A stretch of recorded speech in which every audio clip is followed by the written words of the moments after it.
Assalamu alaikum dear students. Our today's topic is obesity and its causes. Obesity and its causes. Obesity or being fat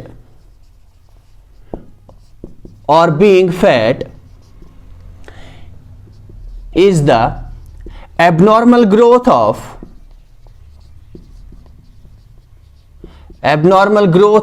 adipose tissue or connective tissue in which the fat is stored in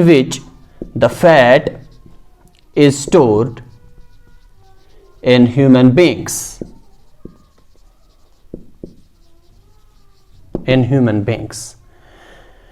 Or it is the increase in the number of fat cells. It is the increase in the number of fat cells or increase in their size. So we can say that the obesity or being fat is the abnormal growth of adipose tissue or connective tissue in which the fat is stored in humans. इसका और एक reason है, या तो increase होता है fat cells का size या इनका नंबर इंक्रीज होता है, और ये किसी भी एज ग्रुप में, ये कोई भी इंसान किसी भी एज ग्रुप का ओबीज हो सकता है, इस ओबेसिटी का शिकार हो सकता है, कोई भी, वेदर मेल्स और females of any age group,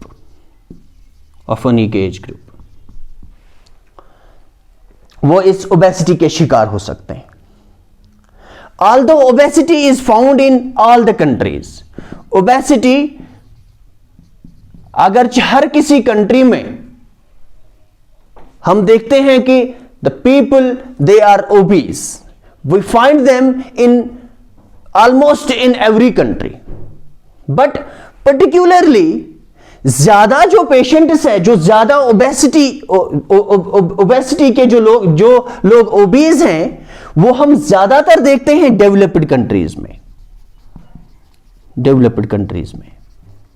as compare to developing countries, because obesity की जो डायरेक्ट रिलेशन है वो फूड के साथ है. फूड,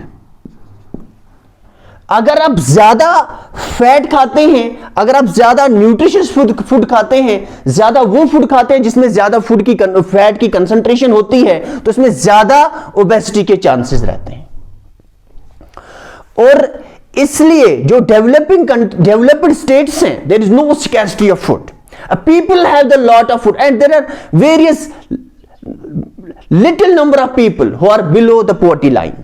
बहुत कम लोग वहां पे ऐसे हैं जो गरीब हैं इन डेवलप्ड कंट्रीज में. अगर हम इनको कंपेयर करते हैं डेवलपिंग कंट्री से या इन डेवलपिंग कंट्री से, तो यहां पे वो नंबर बहुत ज्यादा है, और डेवलप्ड कंट्रीज में इनका नंबर बहुत कम है गरीबों का. इसलिए उनके पास फूड की स्कैर्सिटी नहीं होती, उनके पास फूड की अवेलेबिलिटी ज्यादा है.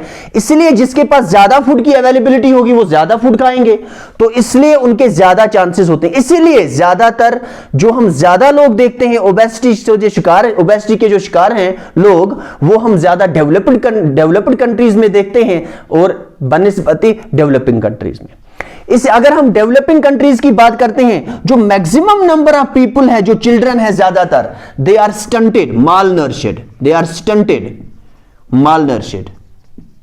मालनर्शिड, यानी जिनकी पूरी नरिशमेंट नहीं होती, यानी जिनकी ग्रोथ बराबर नहीं होती, बिकॉज उनके पास ज्यादा फूड नहीं होता, उनके पास खाना कम होता है. जब अगर हम ज़ाम्बिया की बात करें, अफ्रीकन कंट्रीज की, इंडिया की बात करें, पाकिस्तान की बात करें, नेपाल की बात करें, बांग्लादेश की बात करें, जो भी, अगर हम ज्यादा सब कॉन्टिनेंट अफ्रीका कंट्रीज की भी बात करते हैं, एशियन कंट्रीज की भी बात करें, जो डेवलपिंग कंट्रीज हैं, उनमें ज्यादातर लोग, जो बच्चे हैं ज्यादातर, वो स्टंटेड है या मालनरिश्ड है, बिकॉज वहां पे ज्यादा फूड की स्कैर्सिटी है। इसीलिए हम बोलते हैं कि ये ऑलमोस्ट ओबेसिटी जो है हर किसी कंट्री में है, लेकिन ज्यादातर ये डेवलपिंग कंट्रीज में पाया जाता है। इससे क्या रीजन है ओबेसिटी के, क्यों लोग इस ओबेसिटी का शिकार होते हैं? द फर्स्ट थिंग इज, और मैं आपको बताता चलूं कि जो ओबेसिटी है पूरे वर्ल्ड में हर दिन at least 70,000 children they die because of malnutrition. जो माल नरिश्ड बच्चे हैं, जो स्टंटेड है, माल नरिश्ड है, वो वर्ल्ड में हर दिन 70,000 से ज्यादा मरते हैं, क्योंकि उनके पास ग़िज़ा नहीं होता, वो स्टंटेड ग्रोथ उनकी होती है और इस स्टंटेड ग्रोथ की वजह से वो मर जाते हैं। लेकिन अब अगर हम ओबेसिटी देखते हैं, इस ओबेसिटी का काज क्या है? इसका सबसे बड़ा काज अगर हम देखते हैं, पहला काज अगर ओबेसिटी का हम देखते हैं, वो है genetic factor. That is genetic factor, heredity जिसको बोलते हैं। यानी ये हम देखते हैं कि जो जेनेटिक फैक्टर है, यानी अगर किसी के पेरेंट्स ओबीज हैं तो ज्यादातर ये देखा जाता है कि उनके बच्चे भी ओबीज होते हैं। कोई रेयर केस होता है ऐसा, कोई केस हम देखते हैं जिनमें से पेरेंट्स वो लीन बॉडी उनकी होती है, लीन बॉडी मास होता है इनका, लेकिन बच्चे इनके ओबीज होते हैं, लेकिन वो बहुत कम देखने में मिलता है। और जो पहला फैक्टर है इसका, जो पहला काज है इसका, that is genetic factor. And the second one is physical inactivity. Physical inactivity, physical inactivity यानी फिजिकल एक्सरसाइज में पार्टिसिपेशन ना करना। अगर हम फिजिकल एजुकेशन में फिजिकल एक्सरसाइजेज में पार्टिसिपेशन ना करें, फिजिकल एक्टिविटीज में पार्टिसिपेशन ना करें, ऊपर से अगर हम ज्यादा फूड खाते हैं, ज्यादा फैट खाते हैं, ये चीज अगर हम खाते हैं, खाना खाने यानी बिल्कुल इनएक्टिव रहते हैं, तो इससे एक्यूमुलेट होगा हमारी बॉडी में fat, accumulate, then there is accumulation of fat, there are various ज्यादा चांसेस हैं फिर, और बहुत बड़ा चांस होता है फिर किसका, ताकि हमारी बॉडी में फिर फैट एक्यूमुलेट हो सकता है अगर हम फिजिकली इनएक्टिव रहें, अगर हम फिजिकल एक्टिविटीज में पार्टिसिपेशन ना करें, और ये एक ओबेसिटी का काज हो सकता है, बहुत बड़ा फैक्टर हो सकता है ओबेसिटी का। इसलिए जब हम खाना खाएं, हमें चाहिए कि हम फिजिकल एक्टिविटीज में पार्टिसिपेशन करें। और जो दूसरा रीजन इसका है वो फिजिकल इनएक्टिविटी है। खाना खाने के बाद 1 घंटा रुकने के बाद अगर हम फिजिकल एक्टिविटीज में पार्टिसिपेशन ना करें, ऊपर से खाना ज्यादा फैट कंसंट्रेशन अगर हमारी ग़िज़ा में ज्यादा होगी, प्रोटीन ज्यादा होंगे, कार्बोहाइड्रेट ज्यादा, ये सब चीजें अगर हम ज्यादा लेते हैं अपनी ग़िज़ा में, और फिर ऊपर से हम ये एक्टिविटी नहीं करते, तो इससे ज्यादा चांसेस होते हैं ओबेसिटी के। And the number third is economic status. Number third, economic status.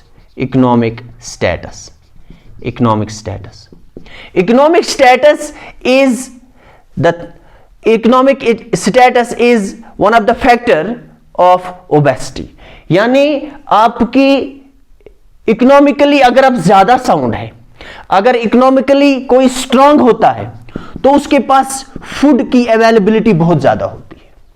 यानी वो फूड इसके पास जब अवेलेबल रहता है, वो ज्यादा फैट खाता है, ज्यादा चीजें खाता है, ज्यादा मतलब वो जो इसके पास ग़िज़ा की, फूड की कोई कमी नहीं रहती, तो उसको ज्यादा चांसेस होते हैं ओबेसिटी के, क्योंकि वो सुबह शाम मतलब खाने पे ही रहते हैं। क्योंकि जब इकोनॉमिक स्टेटस किसी का ज्यादा होता है, वो ज्यादातर होटलों में, बाकी कहीं पे ज्यादा ग़िज़ा वो खाता है, और जिसकी वजह से उसके ज्यादा चांसेस होते हैं ओबेसिटी के, as compare to the people जिनका लो इकोनॉमिक स्टेटस है। अब अगर किसी का लो इकोनॉमिक स्टेटस है, तो उसके पास पहले फूड की स्कैर्सिटी रहेगी, तो ओबेसिटी का काज यही है कि जब हम ज्यादा फैट हमारी बॉडी में एक्यूमुलेट होता है, वो होता है ज्यादा फूड खाने से, ज्यादा इनएक्टिव रहने से। अब जिसके पास फूड की अवेलेबिलिटी ज्यादा नहीं है तो उसके बहुत कम चांसेस है ओबेसिटी के।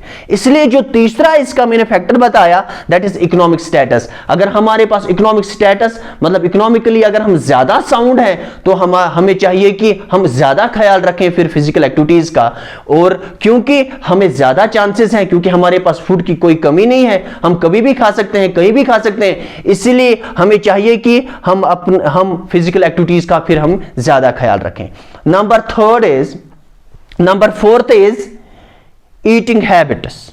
Number fourth is eating habits.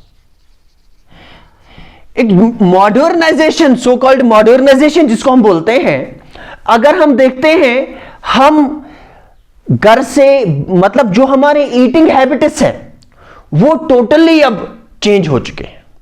हम ज्यादा प्रेफर करते हैं होटलों से खाना, होटल से खाना, जंक फूड खाना, जो हम खाते ही नहीं थे अब हम घर में कम खाते हैं और बाहर ज्यादा खाते हैं। और वो भी क्या, जंक फूड का ज्यादा इस्तेमाल करते हैं।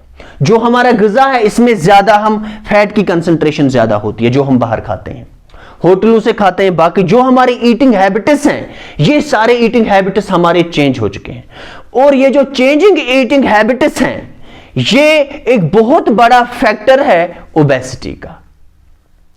इससे ओबेसिटी का बहुत ज्यादा खतरा रहता है। और अगर अब हम देखेंगे ये फैक्टर्स हैं ओबेसिटी के, जिनसे एक इंसान ओबेसिटी का शिकार हो सकता है। अब इस ओबेसिटी के प्रिवेंटिव मेजर्स हैं, प्रिवेंटिव मेजर्स जो प्रिवेंटिव मेजर्स है ओबेसिटी के, सबसे important thing, we must take balanced diet. पहला, बैलेंस्ड डाइट।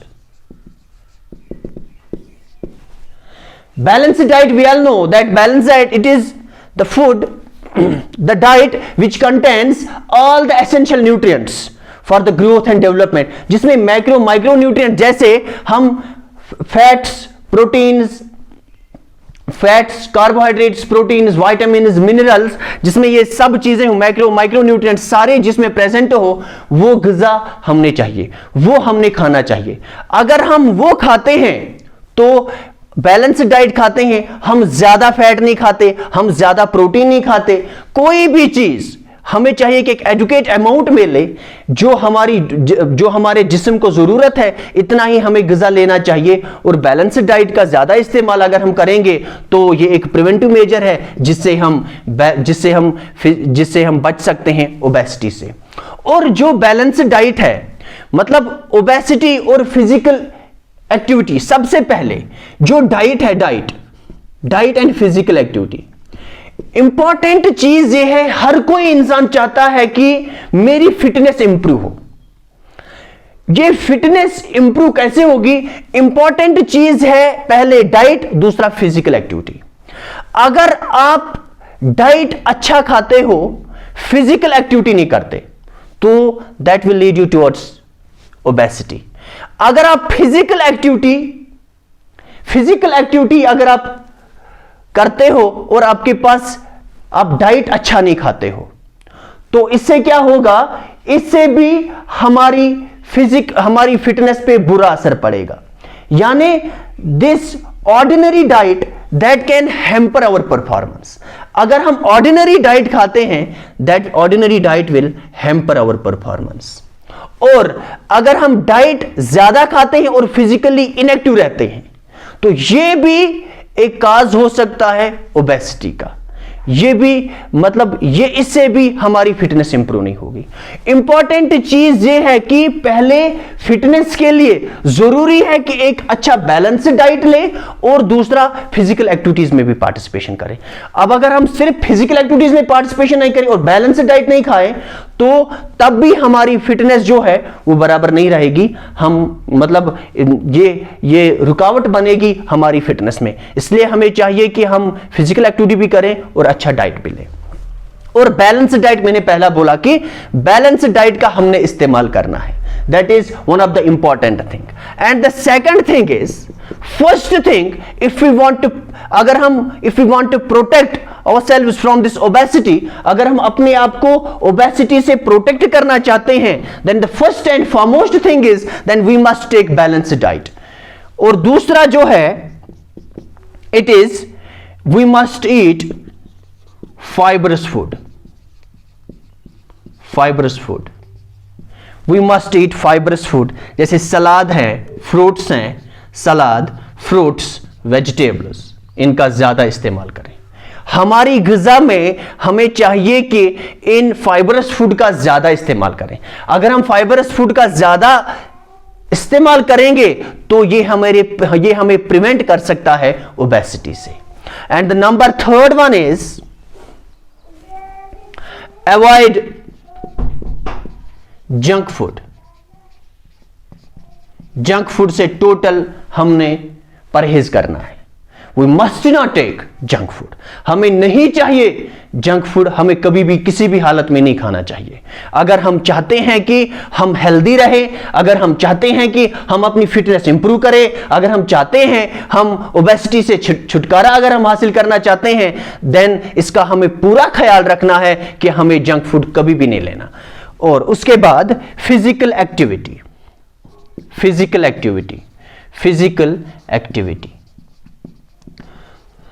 तो जो ज्यादा कैलोरीज अब हमारी बॉडी में है, या अगर हमने ज्यादा फैट लिया, अब इस फैट को एक्युमुलेशन से बचने के लिए एक ही रास्ता है हमारे पास, इसको बर्न करने का एक ही रास्ता है, दैट इज फिजिकल एक्टिविटी। अगर हम फिजिकल एक्टिविटीज में फिर पार्टिसिपेशन करते हैं, हमने फैट लिया, हमारे पास इस एक्युमुलेशन से बचने के लिए, ताकि ये स्टोर ना हो ज्यादा, ये फैट हमारे एडिपोज टिश्यू में ज्यादा स्टोर ना हो, इस ज्यादा स्टोर होने से बचने का सिर्फ एक ही तरीका है कि हमें रेगुलर फिजिकल एक्टिविटीज में पार्टिसिपेशन करनी चाहिए। जो मैं भी बोल रहा था, डाइट लेना है, अगर हम फिटनेस चाहते हैं, डाइट प्रॉपर डाइट लेना है, बैलेंस डाइट लेना है, बैलेंस डाइट के बाद हमें रेगुलर फिजिकल एक्टिविटीज में पार्टिसिपेशन करनी है। That is important thing. अगर हम चाहते हैं ओबेसिटी से बचना, तो इंपॉर्टेंट थिंग यह है कि पहले हम फिजिकल एक्टिविटी में पार्टिसिपेशन, इनएक्टिव ना रहे। ग़िज़ा खाने के बाद इनएक्टिव रहना सबसे बड़ा काज है ओबेसिटी का। हमें बिल्कुल भी इनएक्टिव नहीं रहना। हमें जब फूड खाना है, अगर हम ज्यादा फूड लेते हैं तो कोई भी फूड अगर हम खाते हैं, हमें पता है कि हमने कितना फूड लिया, क्या लिया, और फिर ताकि अगर हम इनएक्टिव रहते हैं तो इससे ओबेसिटी का खतरा है। हमें बिल्कुल भी इनएक्टिव नहीं रहना। इंपॉर्टेंट चीज, सबसे इंपॉर्टेंट चीज है फिजिकल एक्टिविटी। इनएक्टिव बिल्कुल भी नहीं रहना है। उसके बाद avoid drinking sweets, avoid drinking. पहले ये बोलूंगा, अवॉइड ड्रिंकिंग, यानी अगर किसी को लत लगी है शराब की, या जो ड्रिंक करता है, उसको चाहिए कि वो ड्रिंकिंग ना करे, इसको छोड़ दे, क्योंकि ये भी एक काज हो सकता है ओबेसिटी का, और ये एक प्रिवेंटिव मेजर है। अवॉइड ड्रिंकिंग हमें नहीं चाहिए। अगर हमने ओबेसिटी से बचना है, सबसे पहले बैलेंस्ड डाइट का इस्तेमाल करना है, दूसरा फाइबरस फूड का इस्तेमाल करना है, तीसरा अवॉइड जंक फूड करना है, चौथा फिजिकल एक्टिविटी में पार्टिसिपेशन करना है, अवॉइड ड्रिंकिंग ये करना है, और हमें चाहिए कि हम ज्यादा से we must take plenty of water. हमें चाहिए कि हम ज्यादा पानी का इस्तेमाल करें, हमें ज्यादा चाहिए कि हम पानी का इस्तेमाल करें, पानी बहुत ज्यादा पिए हम। और उसके बाद स्वीट्स का इस्तेमाल ज्यादा ना करें, अपने खाने में स्वीट्स का ज्यादा इस्तेमाल ना करें, और इससे हम बहुत हद तक इस ओबेसिटी से बच सकते हैं। These are the preventive measures of obesity. The first one is balanced diet. Second one is we must take fibrous food. Number third is avoid junk food. हमें जंक फूड का बिल्कुल भी इस्तेमाल नहीं करना चाहिए। हमें फिजिकल एक्टिव रहना है, फिजिकली एक्टिव रहना है, फिजिकल एक्टिविटीज में हमें पार्टिसिपेशन करनी है। उसके बाद ड्रिंकिंग नहीं, बिल्कुल भी शराब को ना बोलना है, बिल्कुल भी नहीं। और उसके बाद स्वीट्स, ये मतलब जो चीजें हैं स्वीट्स ज्यादा, इसका भी हमें ज्यादा इस्तेमाल नहीं करना चाहिए अगर हम चाहते हैं कि हम इस ओबेसिटी से बचें। अब इस ओबेसिटी के क्या मतलब हेल्थ इश्यूज हैं? सबसे पहले अगर हम देखेंगे, अगर कोई इंसान ओबेसिटी का शिकार है, ओबेसिटी का शिकार अगर कोई इंसान है, तो उसको ज्यादा चांसेस है कार्डियोवैस्कुलर डिजीजेस के, कार्डियोवैस्कुलर कार्डियोवैस्कुलर डिजीजेस।